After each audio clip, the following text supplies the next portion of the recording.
In essence, we economic hitmen in the last 40 years have created the world's first truly global empire. And we've done it unlike any other empire through economics, not through the military for the most part. So it's been done in secret. And I did this for 10 years, all the while struggling with my conscience as I did it, and yet never doing anything illegal. What economic hitmen do should be illegal, but it's not. And after 10 years, I decided I had to get out. I started several times to write the book, which became Confessions of an Economic Hitman, but each time I was bribed and threatened and did not write the book. I accepted some large bribes, which I put toward nonprofit organization, Dream Change Coalition, that works with indigenous people in many of the countries I'd ripped off. So I assuaged my guilt by using this money in good ways. And then 9/11 happened.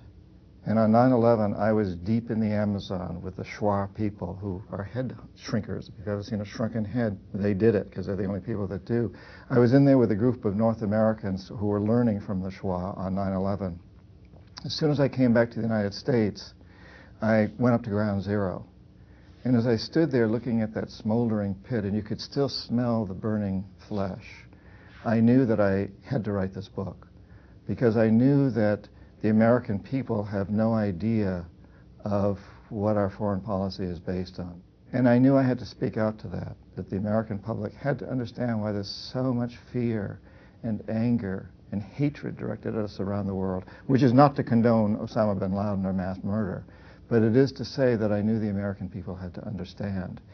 And then I drew back on the shamanic teachings that I'd had all these years and the other books I'd written about on shamanism and indigenous cultures, who all say that we can create change, we can create shapeshifts, we can create huge changes, and that in fact we've entered this time of change where we have the tremendous potential for this.